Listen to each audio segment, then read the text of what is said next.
Hello Aries, आज हम देखने वाले हैं कि मार्च महीने का जो रिमेनिंग डेज है वो आपकी लाइफ में क्या ला रहा है। ये जो रीडिंग है ये sun, moon, rising and Venus science के लिए है। अगर आपको मेरा काम अच्छा लगता है you can consider subscribing to my channel. Subscribe करने के बाद में बेल नोटिफिकेशन ज़रूर ऑन रखें, अदरवाइज़ मेरे वीडियोज़ आप तक पहुँचेंगे नहीं। अगर आप में से किसी को पेड पर्सनल रीडिंग करानी है, ऑरा हीलिंग या फिर फुल लाइफ का प्रेडिक्शन विथ रेमेडीज़ चाहिए, you can visit my website. वहाँ पे आपको बुक अपॉइंटमेंट्स वाले पेज में सारे डिटेल्स मिल जाएंगे। So that's how you can reach me out. अगर आप मेरे चैनल के ज्वाइन बटन दबा के अगर मेंबर बनते हैं तो फिर आपको आपका हर महीने जो मैं लाइव स्ट्रीम लेती हूँ उसमें आप अपने पर्सनल प्रॉब्लम्स मुझसे पूछ सकते हैं, जिसके सोल्यूशंस एंड रेमेडीज़ मैं आपको प्रोवाइड करूँगी during the live stream. Plus आपको बहुत सारे एक्सक्लूसिव कंटेंट मिल जाते हैं मेरे चैनल में, वो आपको देखने को मिल जाएंगे। सो मुझे यहाँ पे दिखाई दे रहा है Aries, some balancing needs to be worked out. कोई मिडिल पाथ नेगोशिएशन करके कुछ चॉइस करना, ऐसा एक मौका आएगा जहाँ पे आपको लेफ़्ट जाए राइट जाए सोचना पड़ेगा। डेफिनेटली एक ऐसा चॉइस आ रहा है और आप वो चॉइस कर नहीं पाओगे, क्योंकि उस चॉइस से कुछ ना कुछ आपको छूटेगा, कुछ ना कुछ आपको पकड़ना पड़ेगा। It is coming with some kind of cost. तो इसके लिए आप बहुत सोचोगे भी, और एक पाथ शायद से आपको बहुत ही अंतर्मुखी बना दे। कोई एक पाथ जो अगर आप सिलेक्ट करोगे तो वो आपको शायद से थोड़ा सा अंतर्मुखी बना दे कि ये क्या किया, क्यों किया, क्या ये मतलब ये मुझे क्या फ़ायदा देने वाला है। सो ऐसा हो सकता है। एंड इमोशनली शायद से आपको थोड़ा सा हिट करे कोई एक बात। यहाँ पे बताया जा रहा है एरियस की इमोशंस एंड प्रैक्टिकल के बीच में अगर हो सके, अगर आप कर सको तो बीच का रास्ता चुने। मतलब कोई एक दिल को बहुत ज़्यादा तवज्जो देते हुए लॉजिक को छोड़ देना, या फिर दिमाग को बहुत ज़्यादा तवज्जो देते हुए दिल की इच्छाओं को मार देना, वो ठीक नहीं रहेगा।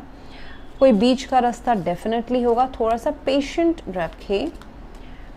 रखें एंड बीच का रास्ता ज़रूर निकलेगा। जैसे कि अगर आप किसी कंपनी से 100 रुपये की सैलरी चाहते हैं, नई कंपनी से जॉब ऑफर में, they are ready to give you 70 rupees, okay. तो आपको अभी 70 रुपीज़ से आप अपना घर छोड़ के रिलोकेट करके उस जॉब के लिए वहाँ तक नहीं जाना चाहते हो।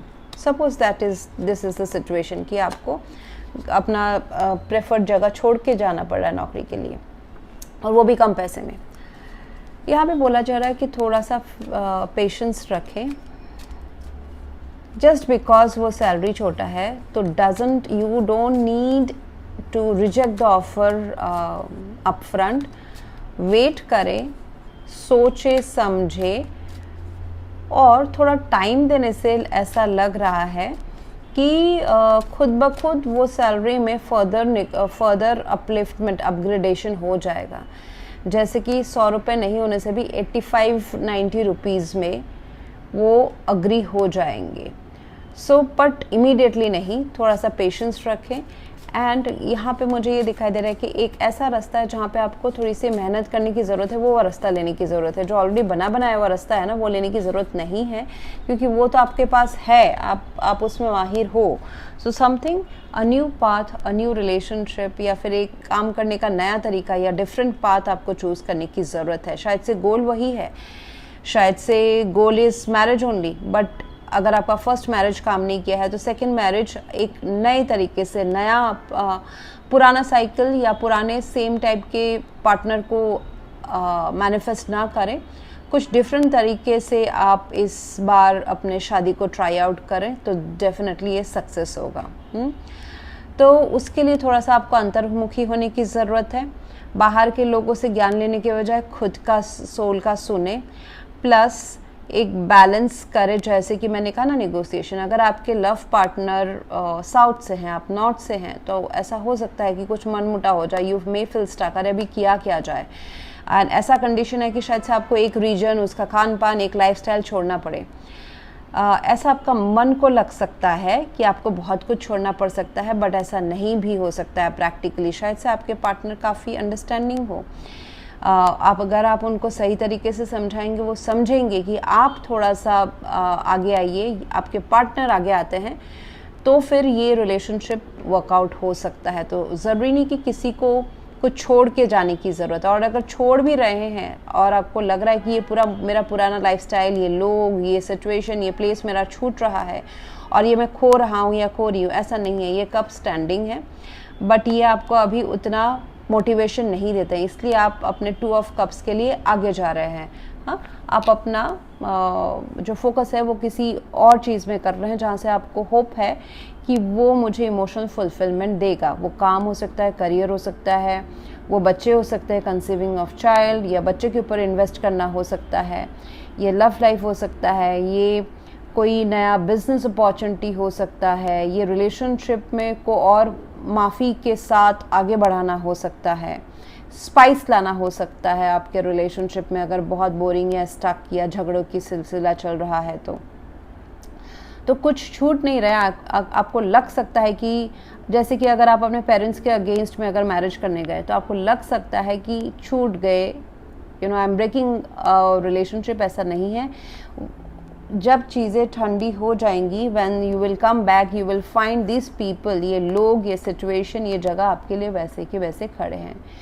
इट्स जस्ट दैट आपको अब आपने काफ़ी अपने लाइफ में बहुत कुछ हासिल किया है, बट आपको अभी उस चीज़ से मुंह मोड़ के कुछ और नया हासिल करना आपको ज़्यादा मोटिवेटेड एंड इंस्पायर्ड लगेगा।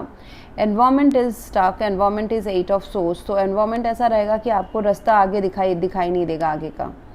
एंड इसमें से सोल्यूशन ये है कि आउट ऑफ द बॉक्स सोचे, जो आसान रास्ता है वो नहीं चुनना है। जो कुछ नया पाथ डेफिनेटली खुल रहा है जहाँ पे आपको मेहनत करने की ज़रूरत है। देखिए ये विद द वर्ल्ड कार्ड, जैसे कि अगर आप कोई पुराने टेक्नोलॉजी के आईटी में डेवलपर थे, now you need to learn some new technical skills. Okay, तो आपको पुराने से मुंह मोड़ना है, अदरवाइज पुराना सिचुएशन आपको स्टक ही रखेगा। Overthinking, mental jail, stuck, victimisation feel करना, अरे इस पुराने टेक्नोलॉजी में तो प्रोजेक्ट नहीं आ रहा है, मेरी सैलरी भी कम है, कंपनी बोल रही है कि निकाल देगी, तो क्या होगा? कुछ नहीं, आपको थोड़ा सा आगे बढ़ते रहना है। Okay, so success is there, success आपके लाइफ में आएगा। You need to choose a new direction. What is this new direction? ये जहाँ पे आपको मेहनत करने की ज़रूरत है। अगर आपके पास में लव लाइफ में 2 ऑप्शन है, जो नया है, जिसमें जो बना बनाया हुआ नहीं है, उसमें आपको इन्वेस्ट करने की ज़रूरत है। कोई बिजनेस आइडिया है, जॉब है, जो नया है, जिसमें आपका नॉलेज कम है, आपको डाउटफुल है कि ये सक्सेस होगा कि नहीं होगा, वो आपको लेने की ज़रूरत है। Page of once in the past, so कहीं ना कहीं नए आइडियाज़, नए इंस्पायर्ड एक्शंस, कुछ ना कुछ तो आपके लाइफ में आया है क्लीन स्लेट, ज़ीरो से शुरू करने के लिए। It could be a promotion, interview call, कोई नया आइडिया, कुछ बिजनेस शुरू करने का, किसी रिश्ते में आगे बढ़ने का, बाकी रिश्ते में बातचीत शुरू हुआ है, वहाँ पे बहुत मुझे जोश दिखाई दे रहा है एक दूसरे को जानने का एंड आगे बढ़ने का। सो कुड बी दैट उसी में अभी थोड़ा सा ग्रोथ हो रहा है, but that growth needs you not to be emotional but be practical and action oriented in your nature. तो मुझे दिख रहा है कि फ्यूचर में छोटे छोटे स्टेप से आप आगे बढ़ रहे हैं और आपने दिल की बात सुन रहे हैं, मतलब अपने सोल की बात सुन रहे हैं। आई वुड नॉट से कि दिल या दुनिया की बात सुन रहे हैं, आप अंतर्मुखी होकर आपका जो सोल, दिल बोल रहा है और दिमाग कुछ और बोल रहा होगा, घर वाले कुछ और बोल रहे होंगे शायद से। हाँ, आपको ऐसा भी बोला जा सकता है कि अरे इतना अच्छा काम एंड स्किल्स एंड कंपनी छोड़ के क्यों तुम नए कुछ चीज़ में अपना एफर्ट्स दोबारा डाल रहे हो, क्यों तुम नया करियर क्यों सिलेक्ट कर रहे हो, बट आपका मन है कि इसमें करना चाहिए तो करना चाहिए डेफिनेटली। ऐसा हो सकता है कि रिश्ते में लोग बोले कि नहीं ये तो बहुत चैलेंजेस दिए हैं, why you are going back to this connection, but you feel you should go back. ठीक है, तो yes you should go back. तो आप अपने दिल की बात सुन रहे हो विद बैलेंसिंग एक्ट। सब कुछ आपको, सभी चीज़ें अपने लाइफ के बैलेंस चाहिए, मतलब सब में ही खुशी चाहिए, ऐसा नहीं कि एक में खुशी मिल रहा है तो दूसरे में ना मिले। सो ये आपका एटीट्यूड आपको काफ़ी आगे लेके जाने वाला है फ़िलहाल। एंड मुझे दिख रहा है कि आप बिल्कुल ऑप्टिमिस्टिक रहें अपने लव लाइफ में। लव लाइफ में आप सिंगल है या फिर कपल हैं, मुझे दिख रहा है कि थोड़ा सा डिस्टेंस हो सकता है, बट रोमांस डिस्टेंस मतलब आप शायद से मिल नहीं पा रहे या टाइम स्पेंड नहीं कर पा रहे हैं या फिर आप सिंगल हैं। सो आई सी दैट इट्स थोड़ा सा मैनिफेस्टिंग ऑफ रोमांटिक जो साइकिल है वो हो रहा है। तो पॉजिटिव ज़रूर रहें। पॉजिटिव आपको तो हर एरिया में ही अभी मार्च महीने में रहने के लिए बोला जा रहा है, क्योंकि शायद से ऐसा हो विद हर्मिट कार्ड कि जो आप चाहते हैं उस जगह में शायद से ब्लॉकेजेस हैं। मतलब अगर रिलेशनशिप है तो शायद से अभी या फ्यूचर में जाके नो कांटेक्ट या सेपरेशन में रहे या कोई एक पर्सन आप दोनों में से सॉलिट्यूड में रहना चाहे, मतलब रिश्ते में रहने के बावजूद भी मेंटली थोड़ा सा डिस्कनेक्टेड रहे, बट इसका मतलब ये नहीं है कि ये पर्सन आपसे प्यार नहीं करते, या फिर इसका मतलब ये नहीं कि ये करियर ऑप्शन आपके लाइफ में वर्कआउट नहीं होने वाला है, या बच्चों के ऊपर अगर आपने इन्वेस्ट किया तो बच्चे आपको बहुत खुशी नहीं देने वाला है, ऐसा मतलब नहीं है, वो शायद से थोड़ा सा अंतर्मुखी हैं। सो रिमेन पॉजिटिव, एंड जैसे मैंने कहा गोल सेम अचीव करने के लिए जो पुराने रास्ते जो आपके काम कर रहे थे, अभी पुराने रास्ते नहीं काम करेंगे। मार्च महीने में बोला जा रहा है कि नए रास्ते अपनाओ वही सेम गोल को पाने के लिए। It will give you more success and more happiness in the journey.